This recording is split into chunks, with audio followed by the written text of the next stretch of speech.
from being in the same type of job, law enforcement agencies, and they were comrades from being in the South there together, not having too much work, joking together, and probably had social life together. And since the local police were the enemies, were our enemies, and the FBI was supposed to be our allies, it meant an automatic split between them, which never occurred. Well, I've just gotten through a couple of weeks ago with a 45 or 46-day battle of Ingram Park, I call it. That's the park there in Birmingham where we stopped Martin Luther King. And I mean, ladies and gentlemen, we had that nigger whipped. FBI in the South, rather than stopping Klan violence, would in fact allow it to happen. Mr. Schwartz. But that was the problem with the Birmingham Police Department. What about the FBI? Did you ever discuss with them why they didn't do anything? Mr. Rowe. Yes, sir. I was told by the FBI. They said, well, who the hell are we going to report it to? The police department was involved in it. The police department helped set it up. We are an investigating agency, not an enforcement agency. All we do is gather information. This was my answer. Mr. Schwartz. Mr. Rowe, were you an informant in the Klan? Mr. Rowe. Yes, I was. Schwartz. From when to when? Rowe. From approximately 1959 to 1965. Schwartz. In 1965, did you surface in connection with the murder case? Rowe. Yes, I did. Schwartz. Whose murder and what role did you play in that case? Rowe. I was in the automobile the evening that Mrs. Viola Louiso was killed by a Klansman. At the high point of FBI involvement with the Klan, 1 out of 4 Klansmen was an FBI agent.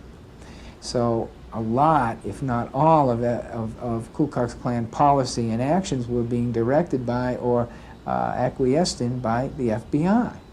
And this led to the FBI and its COINTELPRO program and its other racially oriented programs actually being implicated in and instigating crimes, civil rights crimes, murders and such things. The Birmingham church bombing, the assassination of the civil rights workers, the Freedom Riders, Viola Louiso, for one, the people in Philadelphia, Mississippi. That Rowe was involved in all of this, and he was an FBI informant. He's the one who pulled the trigger, or at least fired a shot in one of the incidents. He was involved in the bombing, and again, connected to the FBI. Hoover always felt that civil rights was a threat to the country. So not threat to the country. I don't believe he was a threat to the social order, to the order of things. And therefore, as the protector of not only, quote, the country, which he didn't believe that we were part of, but the order of things which he knew we weren't a part of, anything that threatened the order of things, he had a right to use tactics to destroy it. There was an explanation for why our housing was bad, our education was poor, our political power was limited, and that explanation was that we were held as colonial subjects within the United States. It's not a perfect explanation. It's an analogy to situations in Africa and in Asia that we could see that fit us.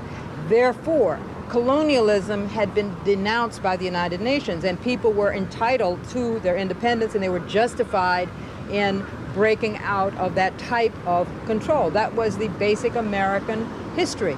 Police in our community couldn't possibly be there to protect our property because we own no property. They couldn't possibly be there to see that we receive the due process of law for the simple reason that the police themselves deny us the due process of law.